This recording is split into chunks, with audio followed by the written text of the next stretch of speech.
নমস্কাৰ বন্ধুসকল, সাবস্ক্ৰাইব কৰক আমাৰ ইউটিউব চেনেল নিউ আপডেট আৰু লগতে থকা বেল আইকনখন দবাই দিয়ক যাতে আমাৰ ভিডিঅ' পায় আপুনি প্ৰথমে চাবলৈ।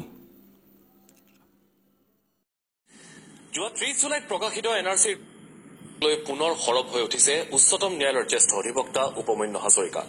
এনআৰচিৰ খচৰাত বহু বিদেশী লোকৰ নাম অন্তৰ্ভুক্ত হোৱাৰ অভিযোগ উত্থাপন কৰিলে জ্যেষ্ঠ অধিবক্তাগৰাকীয়ে।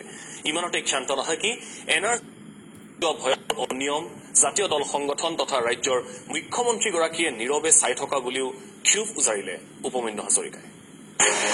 এনআৰচি কৰ্তৃপক্ষৰ বিৰুদ্ধে পুনৰ সৰব হল উপমন্যু হাজৰিকা। বহু বিদেশীৰ নাম সোমাইছে এনআৰচিৰ খচৰাত।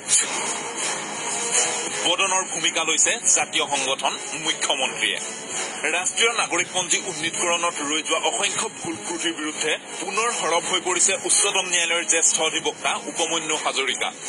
ক্ষেত্ৰ পৰীক্ষণৰ সময়ত ৰৈ যোৱা ত্ৰুটিৰ বাবেই বহু বিদেশী লোকৰ নাম এনআৰচিত অন্তৰ্ভুক্ত হোৱাৰ অভিযোগ উত্থাপন কৰে হাজৰিকাই। তেওঁ কয়, ন্যায়াধিকৰণে বিদেশী ঘোষণা কৰা বহু লোকৰ নাম এতিয়া এনআৰচিৰ খচৰাত। গ্ৰাউণ্ডত যি ভেৰিফিকেশ্যন হ'ল, গ্ৰাউণ্ডৰ ভেৰিফিকেশ্যনৰ ৰিপৰ্টতে বহুত সংখ্যক মানুহক অন্তৰ্ভুক্ত কৰা হ'ল, আৰু বিশেষকৈ সীমান্তৱৰ্তী আৰু প্ৰব্ৰজনকাৰী অধ্যুষিত অঞ্চলত। এফালে যদি ন্যায়াধিকৰণ প্ৰক্ৰিয়াই তেওঁলোকক ফৰেইনাৰ ডিক্লেয়াৰ কৰিছে, আনফালে কিন্তু প্ৰশাসনৰ প্ৰক্ৰিয়াই তেওঁলোকক কিন্তু স্বদেশী ঘোষিত কৰি পেলাই তেওঁলোকক এনআৰচিত অন্তৰ্ভুক্ত কৰে। এনেকুৱা ধৰণৰ কেছ বহুত আছে, ধুবুৰীত হাজাৰত আছে, বৰপেটাতো আছে, আৰু এনেকুৱা ধৰণৰ কেছ আছে পেণ্ডিং ফৰেইনাৰ ট্ৰাইব্যুনেল কেছ যোনবিলাক আছে সেইবিলাক মানুহ কেতিয়াও সেইবিলাক অন্তৰ্ভুক্ত হৈছে, নিষিদ্ধ এটা কেটেগৰী, তেওঁলোককো অন্তৰ্ভুক্ত কৰাইছে। হাজৰিকাৰ অভিযোগ, মনোৱাৰা বেগম নামৰ মহিলাগৰাকীক ন্যায়ালয়ে বিদেশী হিচাপে ইতিমধ্যে ঘোষণা কৰিছে। 4 বছৰ ধৰি তেওঁ কাৰাগাৰত বন্দী হৈ আছে, কিন্তু তেওঁ ভাৰতীয় নাগৰিক বুলি পঞ্চায়তে নথি পত্ৰ যোগান ধৰিছে। মনোৱাৰা বিবাহ যোনটো কেছটো আছে, মনোৱাৰা বিবাহ কেছটো পঞ্চায়তৰ কেছ আছিলে, সেইটো গৈ অলপ পঞ্চায়তৰ কেছটো সুপ্ৰিম কোৰ্ট পাইছিলে পঞ্চায়ত চাৰ্টিফিকেট নথি পত্ৰৰ ক্ষেত্ৰত। তেওঁ কম্বাইণ্ড ভেৰিফিকেশ্যন ৰিপৰ্টত মনোৱাৰা বিবাহ কিন্তু পজিটিভ দিলে। মনোৱাৰা বিবাহ যদি ফিল্ড ভেৰিফিকেশ্যনৰ ভিত্তিত যাওঁ, তেতিয়া তেওঁ সম্পূৰ্ণ সকলো তেওঁৰ নথি তেওঁ সকলো ঠিক আছিলে, লিষ্ট বি গ্ৰাউণ্ড চব কমপ্লাইন্স আছে। যিগৰাকী মানুহ ডিটেনশ্যন কেম্পত আছে তেওঁকো ঘৰতে গৈ মাচিং কৰি পেলাই দি থৈ আহিছে যে তেওঁ ঘৰত আছে, প্ৰস্তুত আছিলে বুলি ৰিপৰ্ট আছে। এজন সতৰ্ক বিষয়াৰ কাৰণে এজন নহয়। আৰু এই সকলো অনিয়ম নীৰৱে চাই আছে জাতীয় দল সংগঠন আৰু জাতীয় নায়ক মুখ্যমন্ত্ৰী সৰ্বানন্দ সোণোৱালে। দেওবাৰে এখন সংবাদমেলত এই অভিযোগ উত্থাপন কৰি তেওঁ লগতে কয়, বদন বৰফুকনে মান আনি জাতিটোক পংগু কৰিছিল, আৰু এওঁলোকে এতিয়া ভোটৰ অংকত নিমাতে থাকি জাতিটোক ধ্বংস কৰিছে। মান আনাৰ কাৰণে বদন বৰফুকন আজি ইমান একদম দেশদ্ৰোহী হিচাপে আমি তেওঁলোকক হেৰি কৰোঁ।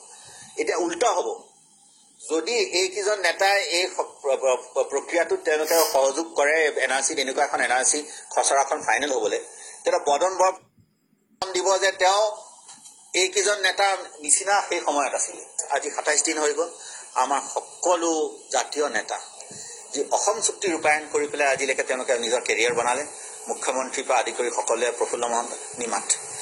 তেওঁৰ অভিযোগ, এনআৰচিৰ কামত জড়িত বহু লোকৰ নাগৰিকত্বক লৈ সন্দেহ উপজিছে। আনৰ নাগৰিকত্ব পৰীক্ষা কৰা বহু কৰ্মচাৰীৰ নিজৰ নামেই এনআৰচিত নাহিল। চিপাঝাৰৰ গৰুখুটি NSKৰ 10 গৰাকী কৰ্মচাৰীৰ 7 গৰাকীৰ নামেই এনআৰচিত নাই।